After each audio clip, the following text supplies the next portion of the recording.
마지막 밤 장모님은 수갑을 찬 채 사라지셨습니다. 그리고 오늘 호텔 18층 1806호 문이 조용히 닫히는 소리 뒤로 낮게 웃는 한 여성의 숨결이 스칩니다. 이번엔 확실히 끝내죠. 커튼 틈 사이로 와인빛이 흔들리고 정장을 입은 그 남자의 실루엣이 한 걸음 다가옵니다. 셔츠 단추가 하나 풀리듯 숨겨둔 비밀도 하나씩 풀려갑니다. 그들의 은밀한 거래는 단순한 유혹이 아니었습니다. 그리고 그 장면을 이미 누군가가 지켜보고 있었습니다. 이야기 시작 전에 지금 어디에서 듣고 계신지 한 단어 댓글로 남겨주세요. 좋아요 한 번이 다음 장면을 더 빨리 열어줍니다. 구독은 다시 돌아올 표식이 되고 다음 회차로 들어가는 열쇠가 됩니다. 알림까지 켜주시면 클롤러 이야기의 문이 열리는 순간 함께 들어가실 수 있습니다. 시작합니다. 태성그룹 본사 최고층 회장실에는 이른 아침 햇살이 스며들고 있었습니다. 넓은 창문 너머로 보이는 서울 시내, 전경이 한눈에 내려다 보이는 이곳에서 수연은 이제 명실상부한 태성그룹의 새로운 회장으로서 첫 하루를 시작하고 있었습니다. 검은색 정장에 진주 귀걸이를 착용한 그녀의 모습에서는 과거의 상처를 딛고 일어선 강인함이 물씬 풍겨나고 있었습니다.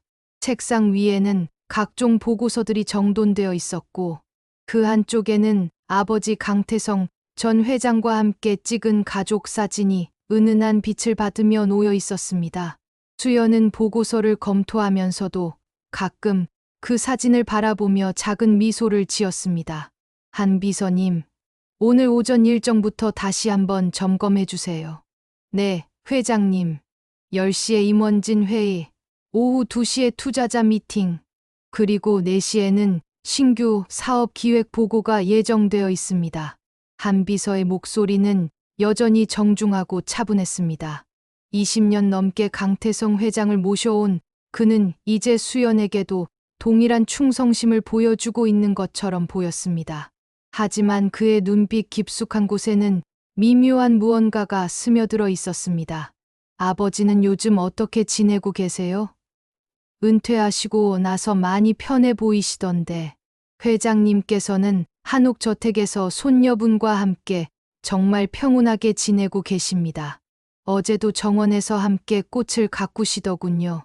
한편 강남의 고급 한옥저택에서는 정말로 평화로운 일상이 펼쳐지고 있었습니다.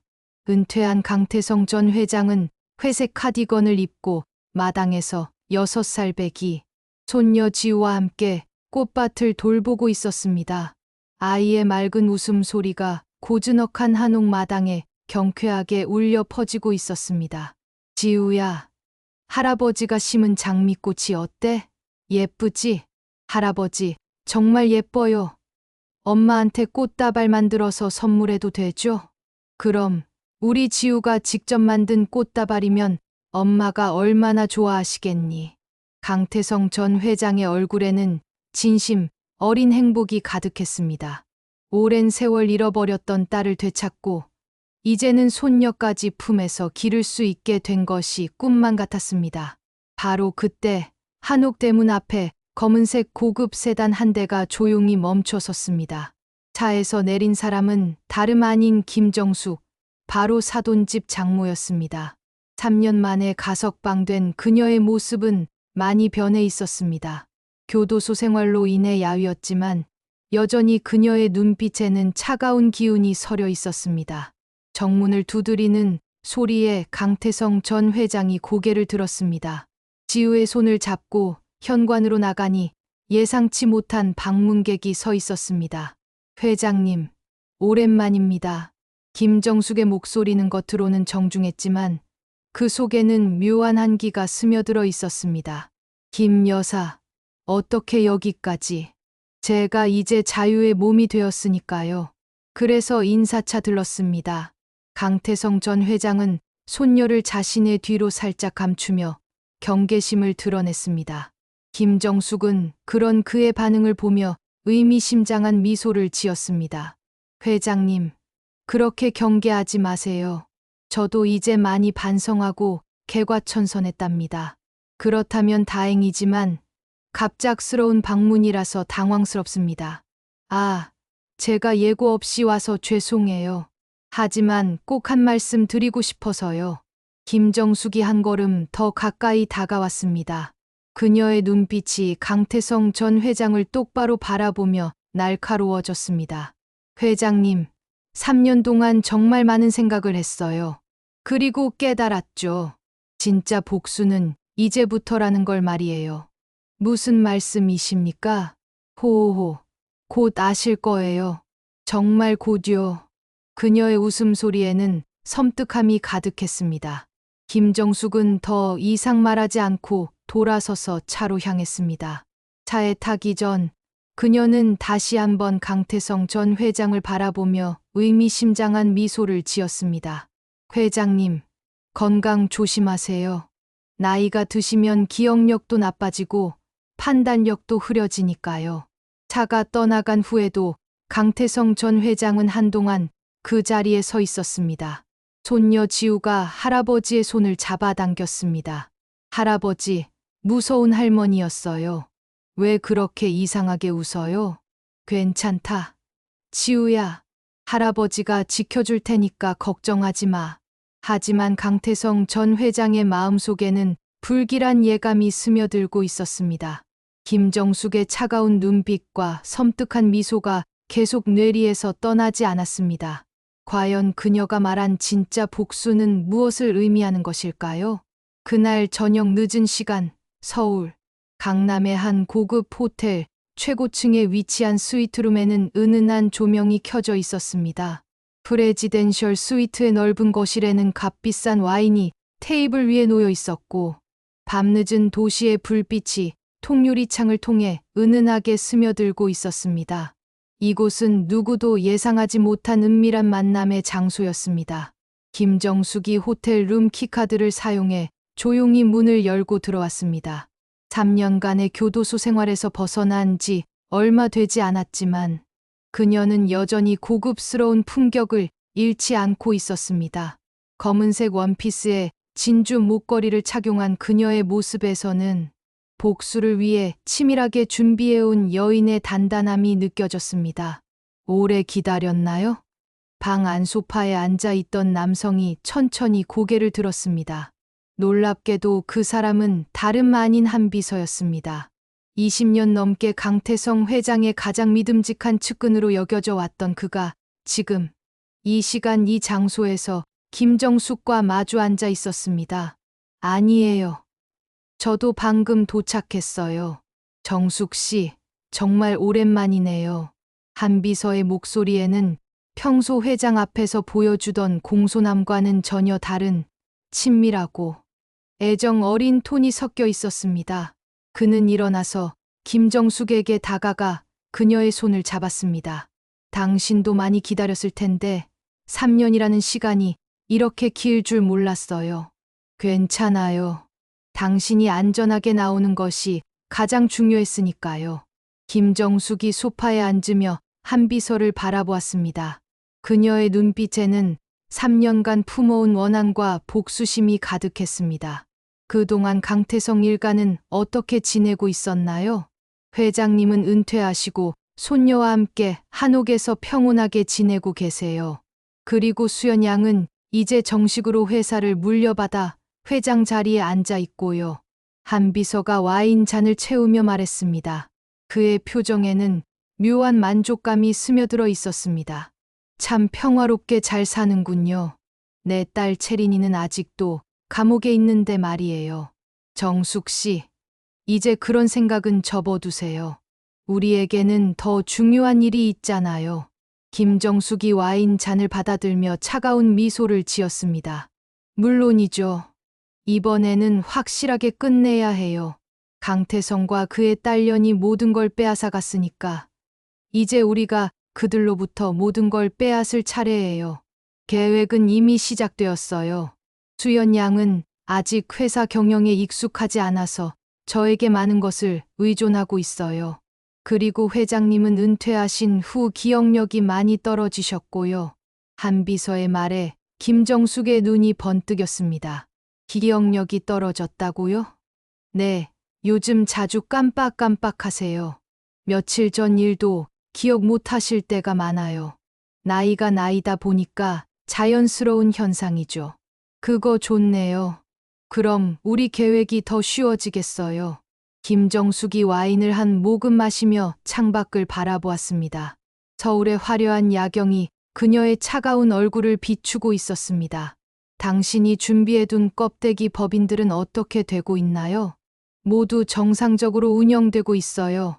표면적으로는 사회복지 지원 재단으로 포장되어 있고, 실제로는 자금 세탁과 지분 매입을 위한 통로로 활용할 예정이에요. 완벽하네요. 그럼 이번에는 정말로 태성그룹을 우리 손에 넣을 수 있겠군요. 한 비서가 김정숙의 손을 잡으며 진지하게 말했습니다. 정숙 씨, 우리가 20년 넘게 기다려온 순간이에요. 저는 강태성 옆에서 그가 모든 걸 누리는 것을 지켜봐야 했어요. 충성스러운 부하 연기를 하면서 말이에요. 힘들었을 텐데, 하지만 이제 모든 게 보상받을 거예요. 수연이는 아직 경험이 부족해서 회사 내부 상황을 제대로 파악하지 못해요. 그리고 강민석은 법무만 담당하고 있어서 재무 쪽은 거의 신경 쓰지 않고 있고요. 김정숙의 얼굴에 냉혹한 미소가 떠올랐습니다. 그들이 우리를 믿고 있는 동안 우리는 내부에서 조용히 모든 걸 잠식해 나가는 거죠. 맞아요. 이번에는 법적인 문제도 생기지 않게 완벽하게 처리할 거예요. 모든 서류는 합법적으로 보이게 하고 자금 이동도 정상적인 투자로 포장할 거예요. 좋아요. 그럼 언제부터 본격적으로 시작할까요? 다음 주부터 시작하죠. 우선 수연 양에게 새로운 투자 제안을 할 예정이에요. 그 재단을 통해서 말이에요. 김정숙이 와인잔을 들어 올리며 한 비서와 건배를 했습니다. 이번에는 확실하게 무너뜨려야 해요. 강태성이 내 딸에게 했던 것처럼 완전히 모든 걸 빼앗는 거예요. 네, 정숙 씨. 이번이 마지막 기회예요. 두 사람의 잔이 부딪히는 소리가 고급 스위트룸에 은은하게 울려 퍼졌습니다. 그들의 차가운 미소 뒤에는 강태성 회장 일가를 완전히 몰락시키려는 치밀한 계획이 숨어 있었습니다. 과연 20년 넘게 충성을 다해온 한 비서의 진짜 정체가 무엇일까요? 그리고 그들의 복수 계획은 성공할 수 있을까요? 수연이 태성그룹 회장실에서 월간 재무 보고서를 검토하고 있던 어느 오후였습니다. 책상 위에는 각 부서에서 올라온 두꺼운 보고서들이 차곡차곡 쌓여 있었고, 그녀는 돋보기를 쓰고 꼼꼼히 숫자들을 점검하고 있었습니다. 회장이 된 지 3개월이 흘렀지만 여전히 복잡한 재무 구조를 파악하는 것은 쉽지 않았습니다. 한 비서님, 이 부분 좀 이상한데요. 투자개발팀 예산에서 지난달에 5억이 집행되었다고 나와 있는데 구체적인 사용 내역이 없네요. 한 비서가 수연의 책상 옆으로 다가와 보고서를 살펴보았습니다. 그의 표정은 평상시와 다름없이 차분했지만 순간 눈빛이 미묘하게 흔들렸습니다. 아, 그 부분은 신규 해외 투자 관련 예비 조사 비용입니다. 아직 구체적인 프로젝트가 확정되지 않아서 세부 내역을 첨부하지 않았어요. 그렇다면 다음 달 보고서에는 반드시 세부 내역을 포함해 주세요.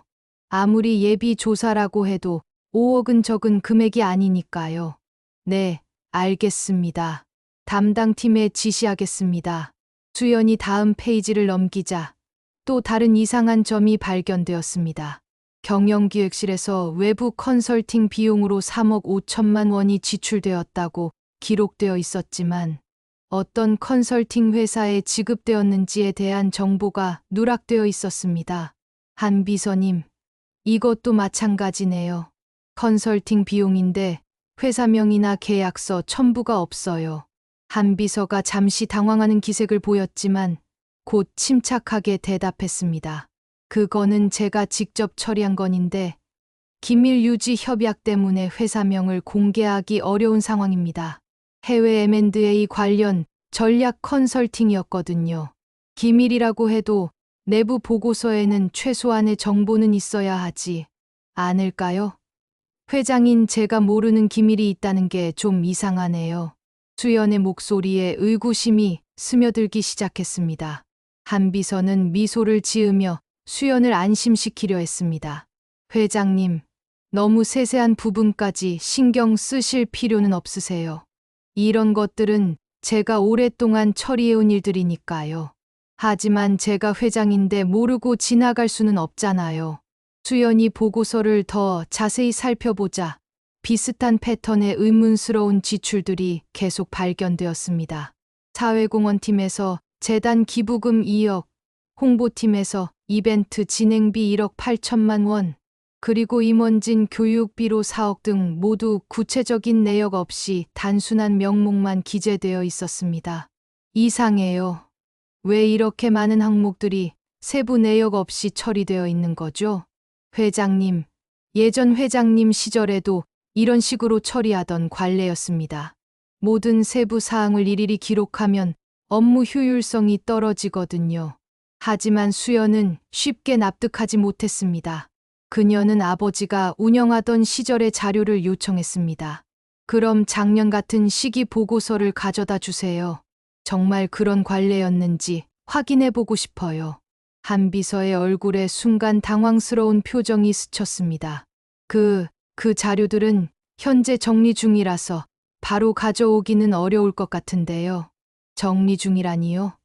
전산으로 관리되고 있는 자료인데 왜 정리가 필요한가요? 시스템 업그레이드를 하면서 일부 데이터가 이전 중인 상태입니다.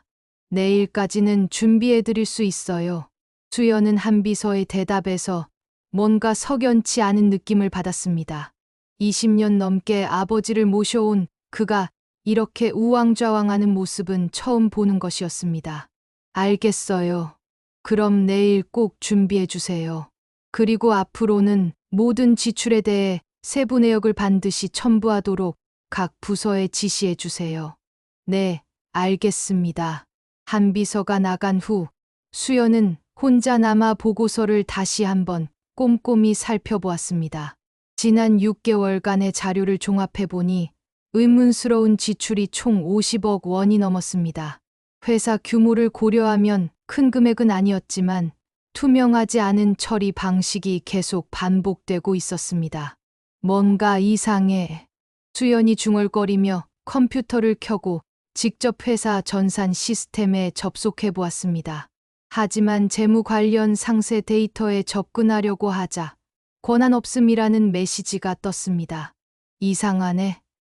제가 회장인데 왜 권한이 없지? 수연이 IT팀에 전화를 걸어 문의하자 담당자는 당황스러워했습니다. 회장님, 재무 시스템 접근 권한은 한 비서실장님이 총괄 관리하고 계시는데요. 혹시 비서실장님께 문의해 보시겠어요? 아니에요. 됐어요. 수연이 전화를 끊고 깊은 생각에 잠겼습니다. 한 비서가 모든 재무 정보를 독점적으로 관리하고 있다는 사실이 새삼 이상하게 느껴졌습니다. 그날 저녁 수연은 아버지를 찾아가 이 문제에 대해 상의하기로 했습니다. 과연 한 비서에게 정말 문제가 있는 것일까요? 아니면 단순한 업무 처리 방식의 차이일까요? 며칠 후 서울 중구에 위치한 한 고급 사회복지재단 사무실에서는 특별한 행사가 진행되고 있었습니다. 새희망 사회복귀 지원재단이라는 간판이 걸린 이곳에서는 김정숙이 재단 이사장으로 취임하는 기자회견이 열리고 있었습니다. 깔끔하게 정돈된 사무실 내부에는 여러 언론사 기자들이 모여 있었고 카메라 플래시가 끊임없이 터지고 있었습니다. 김정숙은 진한 네이비 정장에 진주 브로치를 착용한 채 연단에 서 있었습니다. 그녀의 얼굴에는 진심 어린 미소가 가득했고 마치 정말로 사회 복귀의 진심인 것처럼 보였습니다. 하지만 그 눈빛 깊숙한 곳에는 여전히 차가운 계산이 숨어 있었습니다. 안녕하세요. 저는 이번에 새희망 사회복귀 지원재단의 이사장을 맡게 된 김정숙입니다. 기자들이 일제히 카메라를 향해 셔터를 눌렀습니다. 김정숙은 침착하게 준비된 원고를 읽어 내려갔습니다. 저는 지난 3년간 깊은 반성의 시간을 보냈습니다. 그 과정에서 제가 얼마나 잘못된 길을 걸어왔는지 깨달았고, 이제는 사회에 도움이 되는 일을 하고 싶어서 이 재단을 설립하게 되었습니다. 한 기자가 손을 들며 질문했습니다. 이사장님, 과거 태성그룹과의 갈등에 대해서는 어떻게 생각하시나요? 김정숙이 잠시 심각한 표정을 지었다가 부드럽게 대답했습니다. 그 일에 대해서는 정말 깊이 반성하고 있습니다. 강태성 회장님과 수연 회장님께는 진심으로 사과드리고 싶습니다. 앞으로는 오직 사회 공헌에만 전념하겠습니다. 또 다른 기자가 질문을 이어갔습니다. 구체적으로 어떤 사업을 계획하고 계시나요? 출소자들의 사회 복귀를 위한 교육 프로그램과 취업 지원, 그리고 소외계층을 위한 장학 사업 등을 계획하고 있습니다. 특히 대기업들과의 상생 협력을 통해 더 많은 분들에게 도움을 드리고 싶어요. 기자회견이 끝난 후 김정숙은 재단 사무실 안쪽 이사장실로 들어갔습니다. 겉으로는 평범한 사회복지재단의 사무실처럼 보였지만 실제로는 한 비서와 함께 치밀하게 계획한 자금 세탁 조직의 본부였습니다. 한 비서가 이사장실 문을 열고 들어왔습니다. 기자회견 잘 보셨어요. 언론 반응도 생각보다 좋네요. 당연하죠. 완벽하게 준비했으니까요. 이제 본격적으로 시작해 볼까요? 김정숙이 책상 서랍에서 두꺼운 서류 뭉치를 꺼냈습니다. 그 안에는 여러 기업들의 기부금 관련 서류들이 들어 있었습니다. 태성그룹에도 협력 제안서를 보냈어요. 수연 양은 아직 경험이 부족해서 이런 사회공헌 사업에 관심이 많거든요. 좋아요. 그 순진한 것이 우리 덫에 걸어 들어오겠군요. 한편 태성그룹 회장실에서는 수연이 한 비서로부터 새희망 재단의 협력 제안서를 받아보고 있었습니다. 회장님, 새로 설립된 사회복지재단에서 협력 제안이 왔습니다. 출소자 재활과 소외계층 지원 사업인데 회사 이미지에도 도움이 될 것 같아요. 수연이 제안서를 꼼꼼히 살펴보았습니다. 겉으로 보기에는 매우 진정성 있고 체계적인 사업 계획처럼 보였습니다. 새희망 재단이라 이사장이 누구죠? 김정숙 씨라고 하는데 과거에 일탈이 있었지만 지금은 완전히 개과천선해서 사회에 기여하고 싶어 한다고 합니다. 수연이 갑자기 뭔가 떠오르는 듯한 표정을 지었습니다. 김정숙. 혹시 그 김정숙이 아니겠죠? 누구 말씀이신가요? 예전에 우리 가족과 관련된 그 김정숙 말이에요. 한 비서가 당황하는 기색을 보였지만 재빨리 침착함을 되찾았습니다. 아, 혹시 그 분이실 수도 있겠네요. 하지만 지금은 완전히 다른 사람이 되었다고 하니까 사람은 변할 수 있잖아요. 글쎄요. 조금 더 신중하게 검토해 봐야겠어요. 물론이죠. 하지만 너무 과거에 얽매이시는 것도 사회 공헌은 기업의 중요한 덕목이니까요. 수연은 여전히 의구심을 감추지 못했습니다. 하지만 한 비서의 말에도 일리가 있었습니다. 일단 더 자세한 자료를 요청해 보세요. 재단의 운영진이나 재정 현황 같은 것들 말이에요. 네, 알겠습니다. 그날 저녁 김정숙과 한 비서는 다시 호텔에서 만났습니다. 수연이 의심하기 시작했나요? 조금 그런 것 같지만 아직 확신하지는 못하고 있어요. 몇 가지 자료를 더 요청했거든요. 그럼 완벽한 자료를 만들어주면 되죠. 어차피 우리가 준비한 건 모두 합법적으로 보이게 만든 거니까. 네, 곧 수연 양도 우리 계획에 협력하게 될 거예요. 과연 김정숙과 한 비서의 치밀한 계획은 성공할 수 있을까요? 그리고 수연은 그들의 정체를 알아차릴 수 있을까요? 일주일 후 강태성 전 회장의 한옥 저택에서는 오랜만에 온 가족이 모인 저녁 식사가 이루어지고 있었습니다.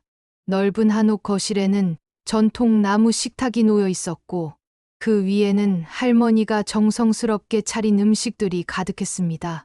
따뜻한 조명 아래서 강태성 전 회장, 수연, 민석, 그리고 도연이 둘러앉아 화기애애한 분위기를 만들어가고 있었습니다. 한비서도 가족의 일원처럼 자연스럽게 그 자리에 함께하고 있었습니다. 20년 넘게 강태성 회장을 모셔온 그는 이제 거의 가족 같은 존재로 여겨지고 있었습니다. 그는 정중하게 회장님께 와인을 따라드리며 대화에 참여하고 있었습니다. 회장님, 요즘 어떻게 지내고 계신지요? 예전 같지 않으시죠? 강태성 전 회장이 잠시 멈칫하며 한비서를 바라보았습니다. 무슨 말인가? 나는 아직 건강해. 아, 제가 잘못 말씀드렸나요? 다만 요즘 기억도 자주 잊으시는 것 같고, 그러시지 않나요? 순간 식탁 위에 미묘한 침묵이 흘렀습니다. 강태성 전 회장의 얼굴이 굳어졌고, 수연은 그 눈빛에서 불길함을 읽었습니다. 한비서님, 아버지께서 기억을 잊으신다는 게 무슨 말씀이세요? 아, 저는 단지 나이가 드시면서 자연스러운 현상이라고 생각했을 뿐입니다.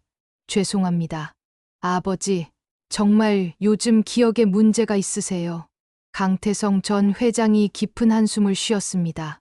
사실은 요즘 가끔 며칠 전 일이 기억나지 않을 때가 있어. 병원에서는 경미한 치매 초기 증상일 수 있다고 하더군. 가족들의 얼굴에 충격이 스쳐갔습니다. 특히 수연은 아버지의 고백에 깊은 걱정이 드러났습니다. 아버지, 왜 이제야 말씀하세요? 더 정밀한 검사를 받아보셔야 해요. 아버지, 저희가 몰랐네요. 앞으로 더 자주 뵙고 도와드릴게요. 한비서가 자리에서 일어나 회장님께 다가갔습니다. 회장님, 제가 좋은 병원을 알아보겠습니다. 최고의 의료진을 찾아서 모시고 가겠어요. 고맙네. 한비서, 자네가 있어서 든든해. 그때 김정숙이 거실 한쪽에서 조용히 지켜보고 있었습니다. 그녀는 수연이 자신을 초대했다고 거짓말을 하며 저택에 들어온 상태였습니다.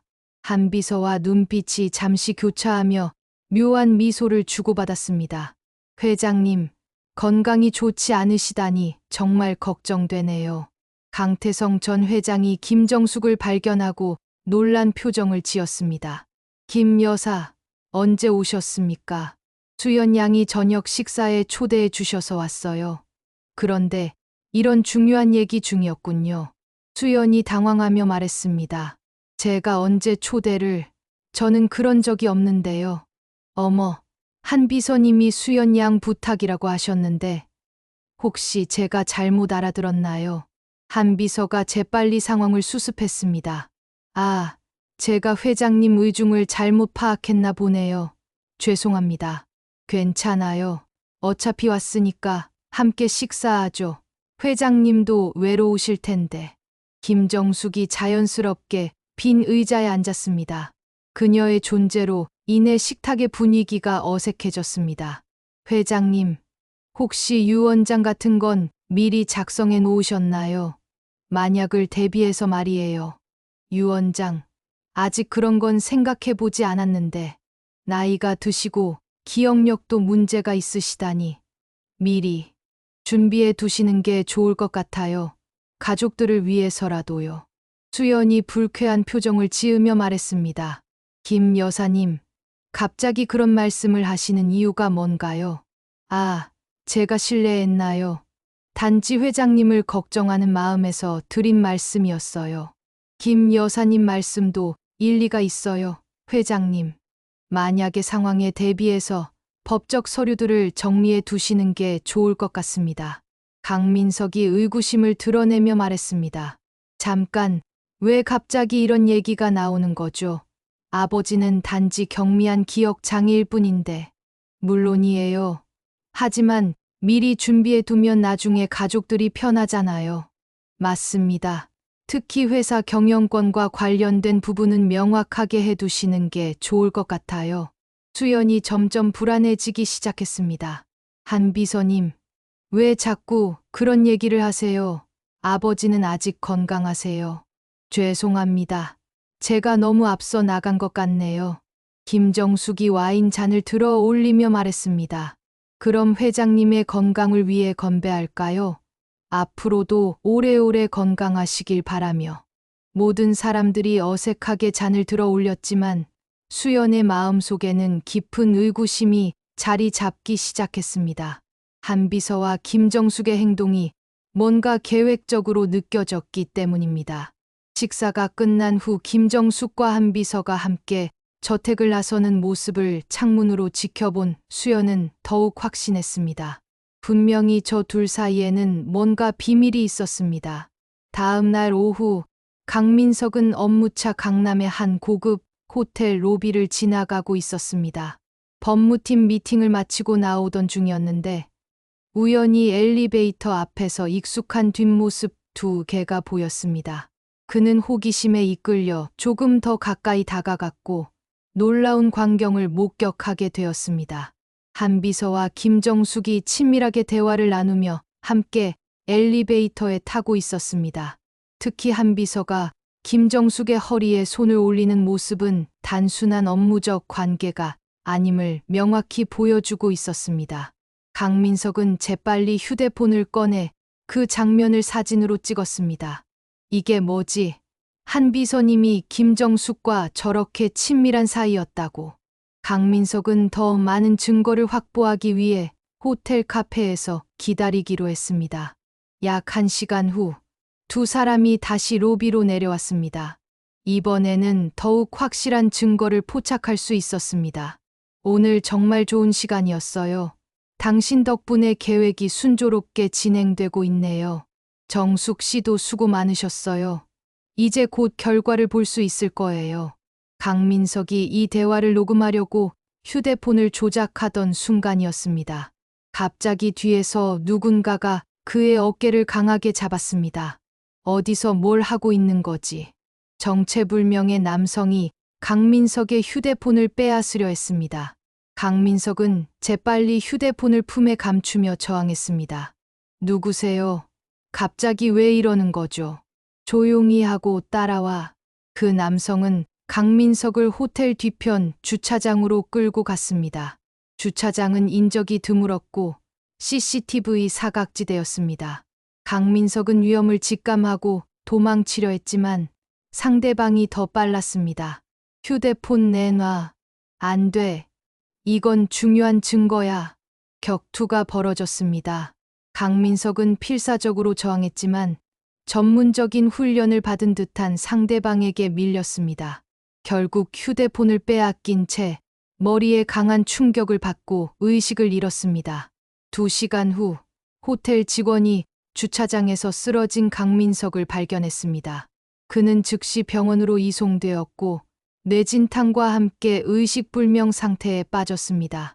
그날 저녁 수연이 급하게 병원에 도착했습니다. 중환자실 앞에서 의사의 설명을 듣고 있던 수연의 얼굴은 창백했습니다. 현재 환자분은 뇌진탕으로 인한 의식불명 상태입니다. 언제 깨어날지는 예측하기 어려운 상황이에요. 도대체 무슨 일이 있었던 거죠? 민석이가 왜 이런 일을? 수연아, 진정해. 민석이는 분명히 깨어날 거야. 강태성 전 회장도 병원에 와서 딸을 위로하고 있었습니다. 그때 한비서가 나타났습니다. 회장님, 수연 회장님, 정말 큰일이네요. 민석님께 무슨 일이 있었던 건가요? 한 비서님도 오셨군요. 아직 정확한 경위는 모르겠어요. 혹시 사고였을까요? 아니면 누군가 고의로? 수연이 한 비서를 의심스럽게 바라보았습니다.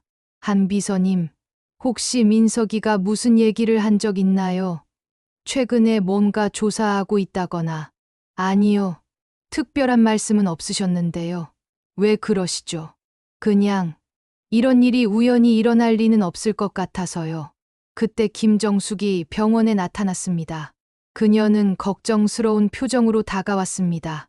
어머, 이게 무슨 일이에요? 민석 씨가 다쳤다는 소식을 듣고 달려왔어요. 김 여사님은 어떻게 이 소식을 아셨죠? 한 비서님이 연락 주셨어요. 가족 같은 사이니까 당연히 알려주시는 거죠. 수연의 의심이 더욱 깊어졌습니다. 한 비서와 김정숙이 연락을 주고받고 있다는 사실이 더욱 수상하게 느껴졌습니다. 그런데 김 여사님, 한 비서님과는 언제부터 연락하고 지내셨나요? 아, 제가 사회복지 재단 일을 하다 보니까 가끔 조언을 구하게 되더라고요. 김 여사님이 진심으로 사회에 기여하려고 하시니까 도움을 드리고 있어요. 그때 수연의 휴대폰이 울렸습니다. 민석의 휴대폰에서 보낸 메시지였습니다. 누나, 중요한 걸 발견했어. 한비서와 김정숙이 함께 있는 사진이 있어. 내 컴퓨터 비밀 폴더 확인해봐. 비밀번호는 수연 1234점. 수연이 메시지를 확인하는 순간 얼굴이 굳어졌습니다. 잠깐, 이거 무슨 메시지인가요? 아니에요. 민석이 상태에 대한 병원 연락이에요. 수연은 재빨리 핑계를 대고 그 자리를 벗어났습니다. 그녀는 이제 확신했습니다.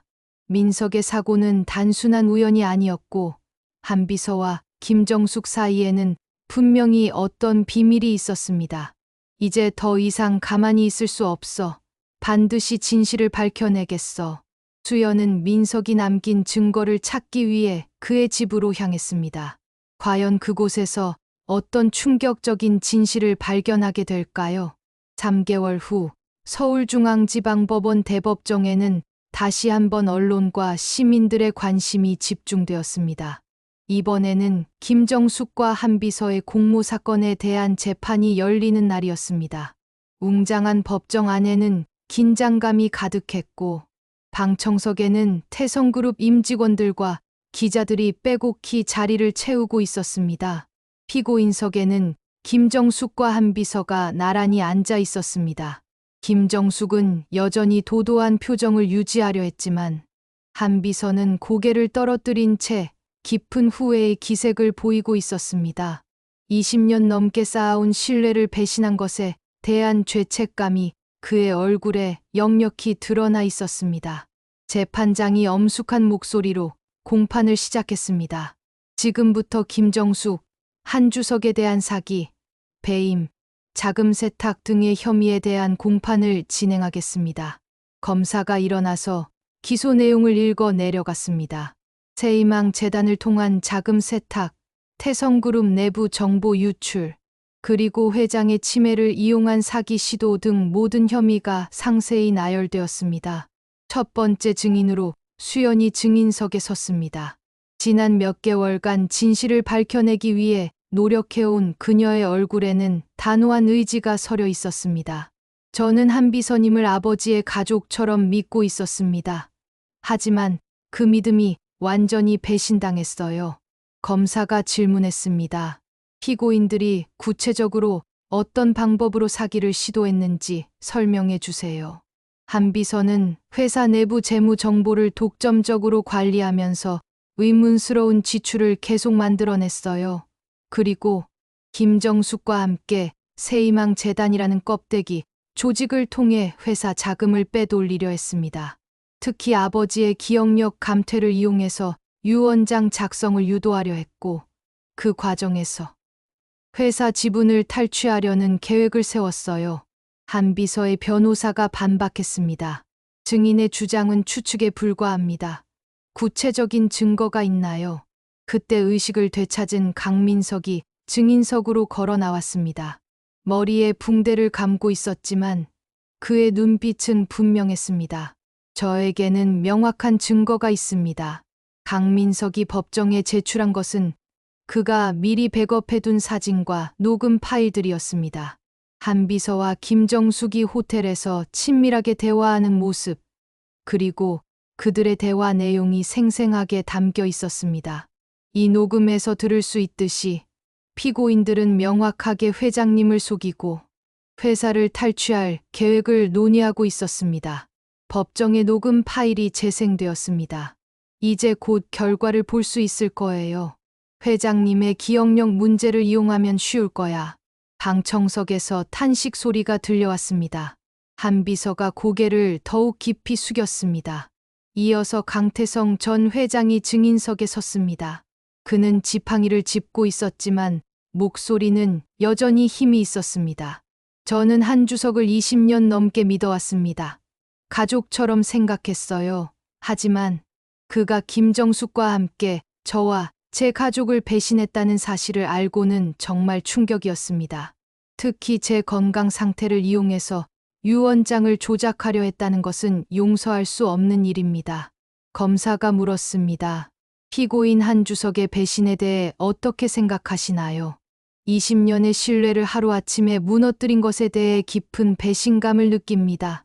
하지만 동시에 안타깝기도 해요. 그가 왜 이런 길을 선택했는지 이해할 수 없어요. 한 비서가 갑자기 일어나서 말했습니다. 회장님, 정말 죄송합니다. 제가 돈에 눈이 멀어서 이런 끔찍한 일을 저질렀어요. 김정숙 씨의 유혹에 넘어가서 20년간의 신뢰를 배신했습니다. 변명의 여지가 없어요. 김정숙이 한 비서를 노려보며 말했습니다. 무슨 소리예요? 당신도 처음부터 적극적으로 참여했잖아요. 이제 와서 저한테만 책임을 떠넘기려고 해요. 아니에요. 제가 잘못했어요. 정숙 씨, 이제 그만해요. 법정에서 피고인들 간의 갈등이 드러나자 재판장이 정숙을 요구했습니다. 검사가 최종 의견을 진술했습니다. 피고인들은 20년간 쌓아온 신뢰를 악용하여 조직적이고 계획적인 사기를 저질렀습니다. 특히 고령자의 인지 능력 저하를 이용한 것은 매우 악질적입니다. 변론이 끝난 후 재판부는 30분의 휴정을 거쳐 판결을 선고했습니다.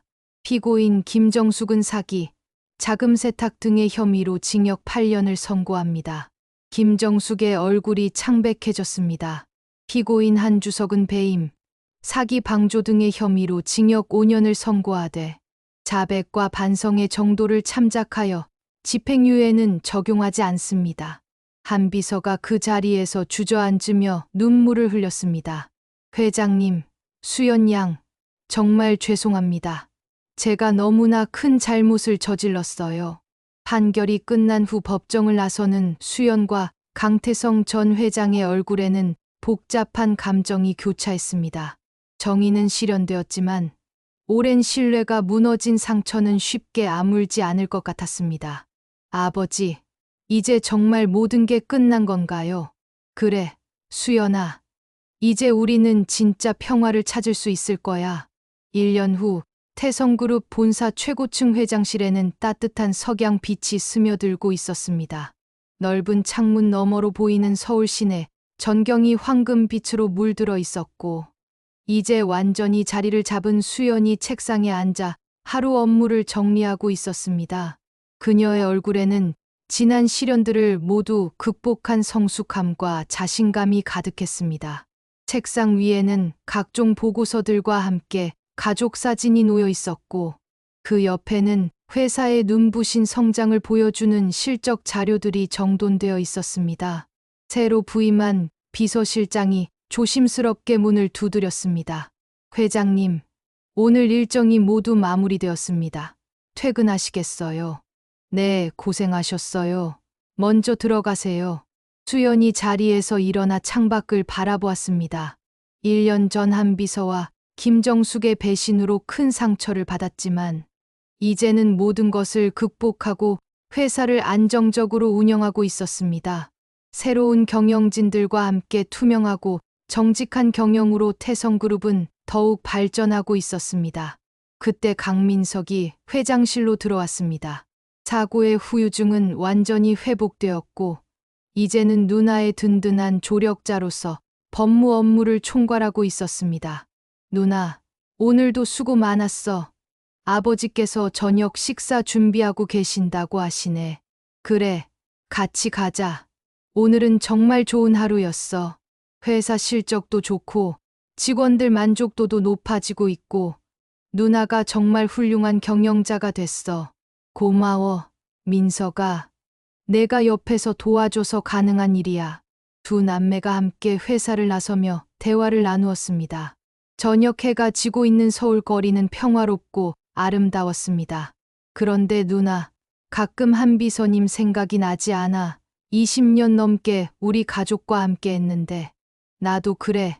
배신당한 건 용서할 수 없지만 그래도 좋았던 시절들도 많았잖아. 사람 마음이라는 게 참 복잡해. 미워하면서도 안타깝기도 하고. 한편 강남의 한옥 저택에서는 강태성 전 회장이 손녀 지우와 함께 저녁 준비를 하고 있었습니다. 이제 8살이 된 지우는 할아버지와 함께 요리하는 시간을 가장 좋아했습니다. 지우야, 엄마와 민석 삼촌이 곧 오실 거야. 우리가 맛있는 저녁 준비해 놓자. 네, 할아버지. 저도 도와줄게요. 할아버지, 요리 정말 맛있어요. 우리 지우가 도와주니까 더 맛있어지는 거야. 강태성 전 회장의 치매 증상은 적절한 치료로 많이 호전되었고, 가족들과 함께하는 시간이 늘어나면서 더욱 안정을 찾았습니다. 저녁 시간이 되어 온 가족이 한자리에 모였습니다. 수연, 민석, 그리고 회복된 도연까지 함께하는 가족 식사는 오랜만에 완전한 화목함을 되찾았습니다. 아버지, 요즘 정말 건강해 보이세요. 지우와 함께 시간 보내시는 게 좋은 약인 것 같아요. 그래, 이 작은 천사 덕분에 매일이 즐거워. 지우야, 할아버지한테 뭐가 제일 좋아? 할아버지 미소요. 할아버지가 웃으면 저도 기분이 좋아져요. 온 가족이 아이의 순수한 말에 웃음을 터뜨렸습니다. 정말 평화로워. 이런 일상이 얼마나 소중한지 몰랐어. 맞아. 그동안 너무 많은 일들이 있었지만 결국 우리는 이겨냈잖아. 저도 정말 반성 많이 했어요. 앞으로는 가족을 위해서만 살겠어요. 식사를 마친 후 가족들은 거실에 모여 차를 마시며 담소를 나누었습니다. 벽면에 걸린 가족 사진들이 따뜻한 조명을 받으며 빛나고 있었습니다.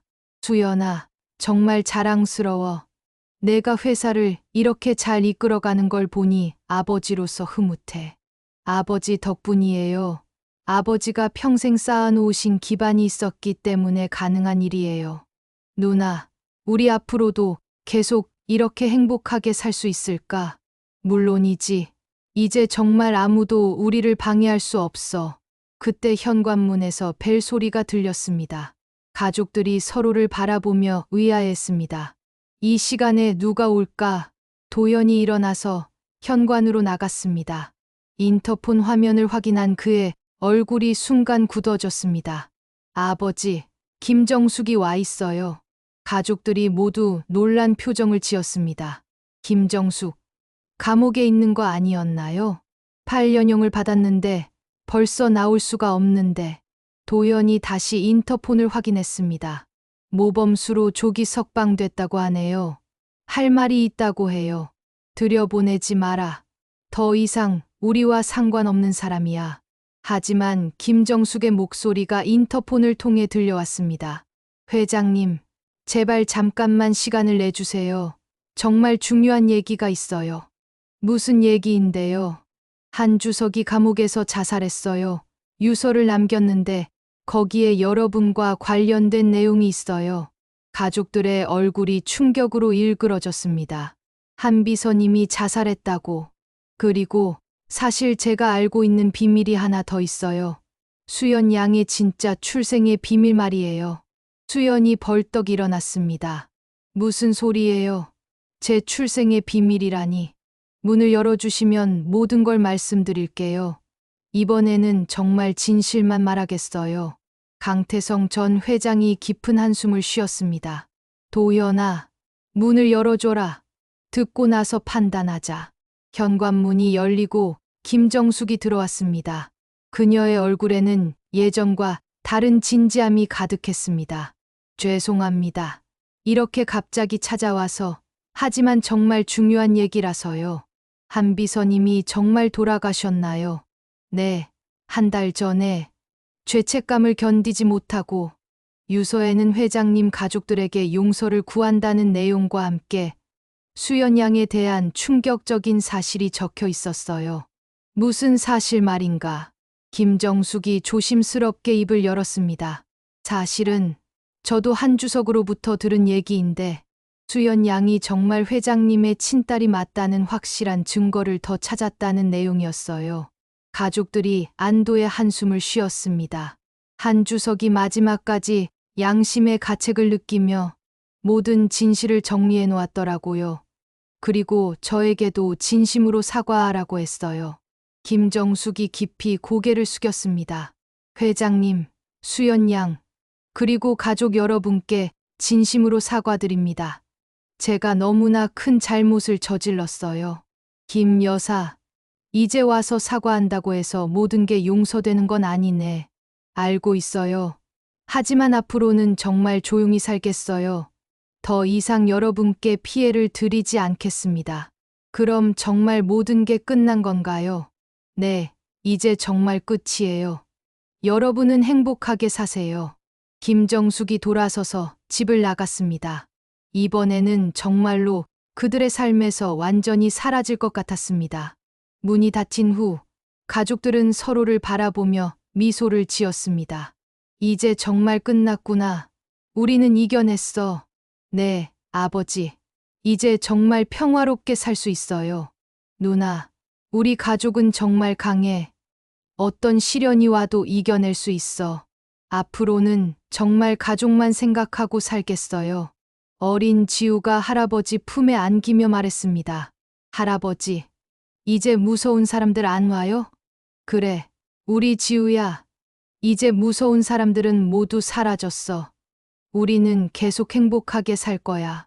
거실에는 따뜻한 웃음소리가 가득했습니다. 벽에 걸린 가족 사진들이 은은한 조명을 받으며 빛나고 있었고, 창밖으로는 서울의 아름다운 야경이 펼쳐져 있었습니다. 아버지, 민서가, 도연 오빠, 그리고 지우까지, 우리 가족이 이렇게 모두 함께 있다는 게 정말 행복해. 누나 말이 맞아. 이런 평범한 일상이 얼마나 소중한지 이제야 알겠어. 30년 전 수연이를 잃었을 때는 정말 세상이 끝난 줄 알았는데, 이렇게 다시 가족이 모두 모일 수 있게 되어서 감사해. 저도 정말 행복해요. 가족이 있다는 게 얼마나 큰 축복인지 깨달았어요.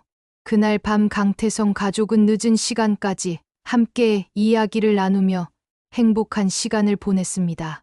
다음 날 아침, 수연은 평소보다 일찍 일어나 아버지와 함께 정원을 거닐었습니다. 아버지, 정말 모든 게 끝난 것 같아요.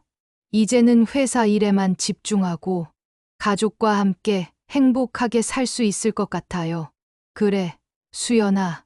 우리가 겪은 모든 시련들이 우리를 더욱 강하게 만들었어. 이제는 정말 아무것도 두렵지 않아. 햇살이 따스하게 내리쬐는 정원에서 아버지와 딸은 손을 잡고 천천히 걸었습니다. 꽃들이 활짝 피어 있었고 새들의 지저귀이 평화로운 아침을 알렸습니다. 태성그룹도 수연의 리더십 하에 더욱 투명하고 안정적으로 성장하고 있었고 직원들의 만족도도 높아져 있었습니다. 언론에서는 진정한 기업 승계의 모범 사례라고 평가했습니다. 그리고 강태성 전 회장은 손녀 지우와 함께 보내는 시간을 통해 잃어버린 30년의 공백을 조금씩 채워나가고 있었습니다. 이제 강태성 가족에게는 진정한 평화와 행복이 찾아왔습니다. 긴 터널을 지나 마침내 밝은 햇살을 만난 것처럼 그들의 앞에는 희망찬 미래만이 펼쳐져 있었습니다.